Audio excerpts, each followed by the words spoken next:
my people, how you doing? I hope you're having a fantastic damn day. Welcome back to the channel. Now, just to give you a quick update with life, this is going to be pre-recorded and there are going to be a few other videos like this for the next few days up until the weekend. The career mode does return on the weekend with a tactics video or two. Of course, I am away from my setup, which is why I'm doing a whole lot of pre-recordings for the time being. So I hope you guys can bear with me. Please smash the like button, show some appreciation for the channel. But yes, obviously we're going to talk about Arsenal. We might do Man City, Spurs, Girona. I know some of you guys have asked for that, so I'm going to look into it. I'm going to look to try and see who you can sign for those teams who you should look to sell and so on. Do a bit more of a deep dive, a bit more research for you guys so that you guys can fire up your career modes with the respective teams and know more or less what direction you're going in. So let's dive on into the Mikel Arteta and the Arsenal project. Now, as per always with a career mode, of course, on this channel we do a lot of tactics and how you can replicate realistic systems. So obviously with a career mode with Arsenal, you're going to want to try and replicate a realistic set of tactics and try and implement them as best as possible. So obviously we've gone with the Arsenal default tactics here, the 4-3-3 holding, or alternatively you can go with this system, which essentially, just going on into it to show you guys a bit more of a better version, it does show you the 3-1-2-1-3 system that obviously we created a few months ago, I would say. So if you are looking to try and replicate the realistic Arteta tactics for your Arsenal career mode, which you might try to do as realistically as possible, it's on the channel. I'll link it at the end of this video, so please check them out. Smash the like button on those ones too. But yes, just a bit more of a deep dive into the tactics side of things. Now, obviously, taking a look at the squad, we've got the likes of David Raya on loan at Arsenal from Brentford. So Arsenal are looking to try and make him a permanent deal. So I think that's probably a certified, signed, sealed, delivered type player. He is 27, 80 overall. I think he can definitely grow a bit more. But now, on the other side of things, the balanced scale, we've got the likes of Aaron Ramsdale. So what happens to Ramsdale? Does he go? Does he stay? Arsenal have said he's not going anywhere in January, but they haven't said he's not going anywhere in the summer. So I would probably put him on the transfer list. What have I done? Oh my goodness. There we go. I'm back. I would probably put him on the transfer list. Get rid of him. It's a realistic move. I see Arteta moving away from this type of goalkeeper. Look, I've had this debate many times with Arsenal fans who love to say he's a really good goalkeeper, can play out from the back. He can do all those things. He's just not as efficient as what a player like David Raya is. A player that Arteta requires for his system to be like next level. Which you could say, well, last season with Ramsdale they finished second, this season they're not doing as well, this, that, and the other. But the reality is that in terms of what Arteta and the project is looking for, he doesn't really fit the system as well. So probably moving on from Ramsdale, looking to probably sign another goalkeeper is the best move going forward. Another area that we will look at with the transfer targets as well, don't you worry, is the left back area. Of course, Zinchenko come under a lot of scrutiny of late. Arsenal fans are, yeah, they have their teeth out for this man. I mean, obviously you got Kieran Tierney out on loan, but I would probably look to sell him, moving in the realistic direction, of course. Nuno Tavares as well. Gabriel, Saliba, Timber, very solid three. You don't need to do much with that. Kivior, now this is also an interesting one. So obviously he was brought in January, and he's linked with a move to, I think it's AC Milan. One of the Milans. I think it's AC Milan though. He's in with a move there. Obviously, he hasn't been getting a lot of game time, and when he has, he's been played as a left back. Doesn't really fit the left back mold that Arteta's looking for. Can't really do a decent job. I know he is quite pacey over a short distance or so, but he doesn't have that longevity in him to make those lung-busting runs, trying to hit the recovery pace, trying to catch the opposition wingers. Doesn't fit the system as well as what maybe Arteta and Arsenal would have thought. But I think maybe a loan to another team, get him his confidence back up. You know, I think that could help. But at the same time, 74, 23 years of age, or 74 overall, 23 years of age. Centre-back can play as a DM. The potential is there. So maybe bear with him for now, you know. Just my opinion. Cedric probably leaving on a free. So if you would like to sell him, get some money, I think you can get like 2 or 3 million for him, which is not too bad. And now we've got Benjamin White. Now, obviously, he's had a fantastic season last year. This year, not so much. Can play as a right back or a centre back. Now, the one thing I would do is, and I don't think I've done this just yet, but the one thing I would do is position change back to a centre back.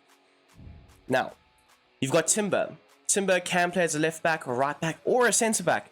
convert Timber into your right back if you must. But I think Ben White as a centre back, and more specifically a backup centre back for Arsenal, is the move going forward. He does offer you a lot of good quality off the bench, can step into the lineup when required. If the likes of Gabriel or Saliba are out, you can replace them with a very good quality backup player in Ben White.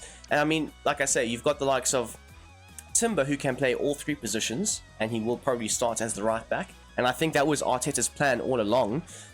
And then, of course, you've got the likes of Tomiyasu, who can also play as a left back, a right back, a centre back in certain moments, who are very capable of being able to play a bit better on that right back position. So just an outsider's opinion looking in. Of course, you guys can tell me if you are Arsenal fans. Let me know down below. Is it a good idea to move Ben White into the centre back position permanently and actually replace him with the likes of potentially another signing, or maybe just keep Tomiyasu as well as Timber in those positions? I don't know. You guys are going to let me know down below.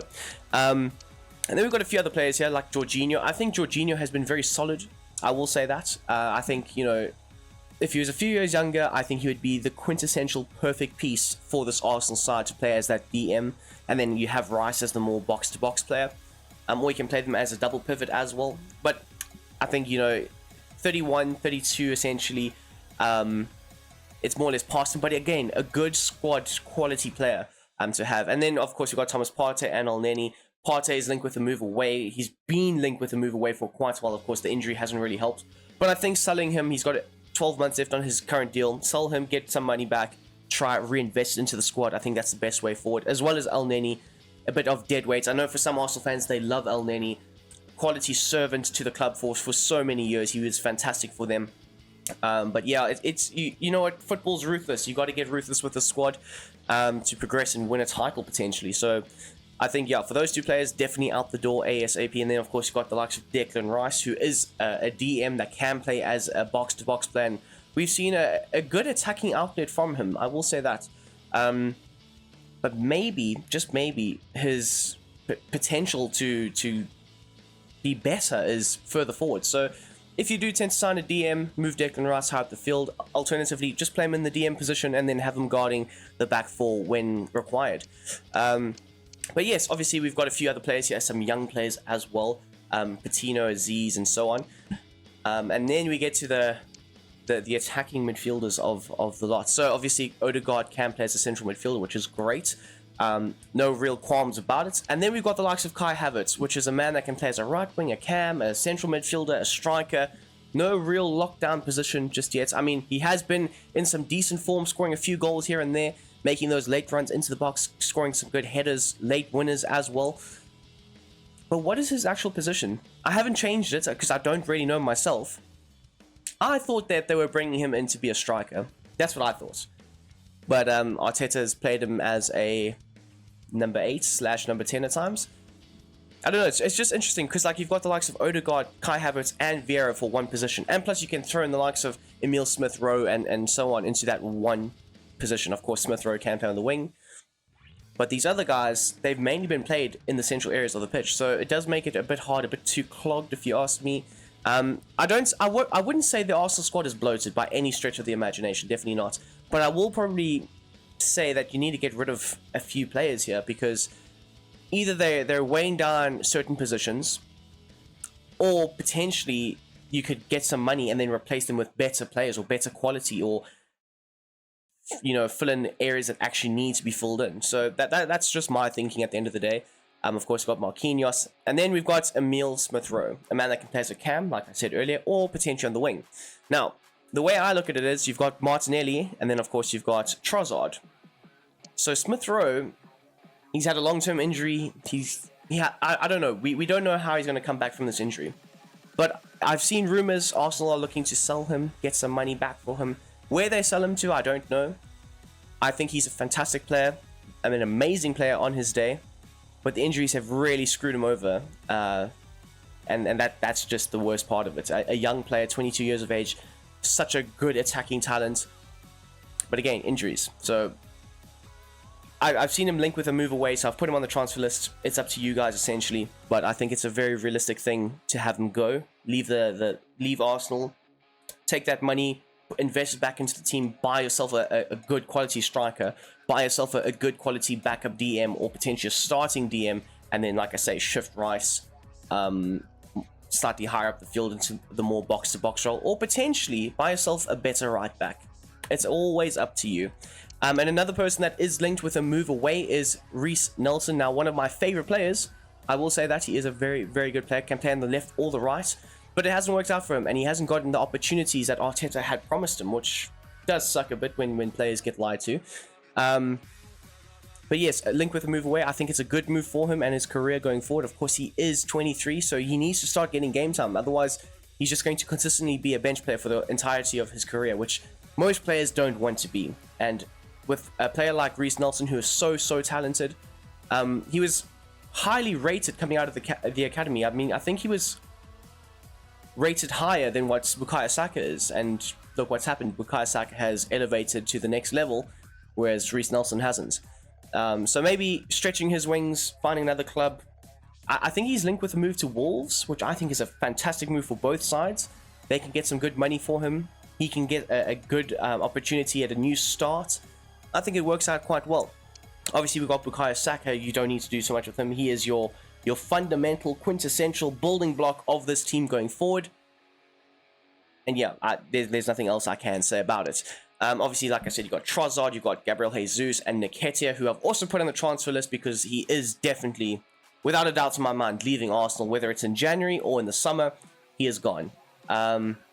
Whether it's to Crystal Palace, whether it's to another, I don't know. I've seen him linked with a move to Crystal Palace, but we'll see about that. I think it also depends on whether Arsenal can sign a backup striker or a new striker. I think then they'll decide to probably let Eddie Nketiah go. And speaking of which, we will look at the transfers now. Now, taking a look at the transfers now, obviously, there are a lot of rumors. It's January. Rumors are flying all over the place. But Arsenal are linked with a move for Jarell Hato. Now, obviously, in career mode, he's worth like 3 to 4 million. Massive potential. 17 years of age. Can play as a left back as well, which does suit Arteta, especially if you do get rid of the likes of Kivior and you bring in a centre back that can more or less play in the wider channels in the left back role.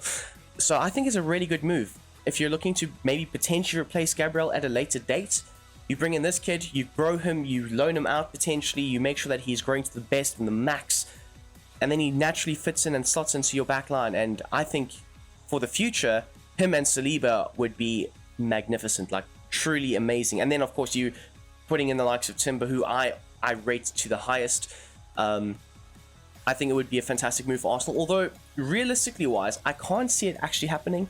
Very rarely do we see a club sell multiple players over multiple summers to the same club.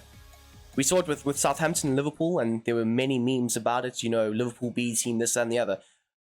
But as far as I can remember, that's the only time I've ever really thought of, this team is literally leeching off of that team. I mean, Chelsea and Brighton, although it's worked out in Brighton's favour because they've taken Chelsea for a lot of money. But again, it's a weird one. I don't know. I don't see it actually happening, but if it does, I wouldn't actually be that surprised, if that makes sense. Anyway, moving on though, we've got Ferdi Kadioglu. I think that's how you pronounce his name. Again, somebody mentioned the other day in the comment section, like, great job in butchering the names. I'm like, yeah, it is what it is. But anyway, this man right here, Turkish international, 23 years of age, can play on either flank position in terms of the fullback area. He is right-footed though. Maybe he's going to be the right back for Arsenal, who knows. Does have a great amount of play styles, I will say this. He's relentless, quick step, rapid flair, first touch, magnetic touch. I think he would be a hand in glove fit for what Arteta's looking for, especially if he is looking for a bombing on fullback, an attacking fullback. But again, he's right-footed. Can he play on the left-hand side? I haven't really seen him do so. Personally, I mean, he might, but I don't know. Yeah, it could work out for Arsenal if you ask me. I like these kind of signings. I don't like it when it's always, oh, let's go to Juventus or AC Milan or let's go to Real Madrid. I like the idea of let's go to Turkey, let's go to Fenerbahce, let's see what they've got. And you know what? Man has been playing out of his socks this season. So he deserves the recognition at least. And then another man, speaking of playing out of their socks, Miguel Gutierrez. I said this the other day to somebody. I was like, who would be perfect for Arsenal? And this was without me looking into rumors. I was like, this guy, Miguel Gutierrez, he inverts into the midfield. Obviously, we've done the Girona tactics. I know all about this man and how he plays. he would be perfect. The attacking outlet is there. The defensive control is somewhat there. He's very much better than what Zinchenko can offer. Obviously, he's 5'11". I think this is like also a very, very good fit. If you buy Kadioglu for your right-hand side and Gutierrez for your left, you've got bombing on fullbacks that can also invert into the midfield, can interchange positions with your midfield or even your wingers, overlap, underlap. I think that this is the fullback pairing. And I've seen numerous outlets say, you know, Arsenal need to look at their fullback situation because it's not good enough. Ben White, Zinchenko, Kivior, Tomiyasu's always injured. It's not good enough. Can they sustain a title challenge with, you know, wishy-washy fullbacks? I don't know, but maybe these guys could definitely help you and take that next step, that elevating move. We'll have to see though. And then obviously moving on into the midfield, we've got Amadou Onana, and then of course a more solid link to Douglas Luiz, although he has signed a new deal, a 6-year deal, 5-year deal, something like that, with Aston Villa. He was linked with a move to Arsenal in the summer, didn't work out, didn't materialize. But again, I think if he signs for Arsenal, that's like that next step level, you know. Instead of playing the likes of Odegaard, Havertz, and Rice, a midfield that clearly has not worked, in my opinion. It's scored them goals, yes, but it hasn't worked. If you put this man in the midfield, he can play either as the DM or the box-to-box 8 with Declan Rice, with Odegaard. I think you see a much better, like, cleaner version of what Arteta and Arsenal are trying to do. Of course, he's only 25. He does have a lot of room to grow. He is also very good on the set pieces, which is something Arsenal don't actually have. If you ask me, of course, they've got Odegaard to take free kicks and stuff, but this man right here is miles better than Odegaard, of course, with his corner kicks as well. They've got the likes of Gabriel Saliba, Declan Rice to try and, you know, win those balls in the box and try and score off corners. He is a set-piece king. He's up there with James Ward-Prowse. Obviously, James Ward-Prowse is better, but, like, you know, Douglas Luiz, I think he fits Arsenal really, really well. And then, of course, moving on into your attacking line, they were linked with this man a few seasons ago. They were linked with him last season as well, of course, coming off of a crazy injury, Pedro Neto. Can play on the left or the right, which is great. But again, a lot of Arsenal fans have been saying, Bukayo Saka, he is 21, 22. Kid has been playing game after game after game since he established himself on the Arsenal team, right? He's had no rest. He's been attacked on the field more times than not. He gets brutally obliterated in every game. Slide tackles left, right, and centre. I mean, it's so bad that Arsenal are appealing to the PGMOL to say, protect our man. But the reality is that Arteta needs to also protect your man, because when Arsenal are 3-0 up, cruising in a game, Saka's still playing. They need a backup for him. They don't play Reece Nelson for some reason, so maybe bringing in a higher quality player to do so, in the likes of Pedro Neto, left-footed of course, inverted right winger, like I say, or can also play on the left.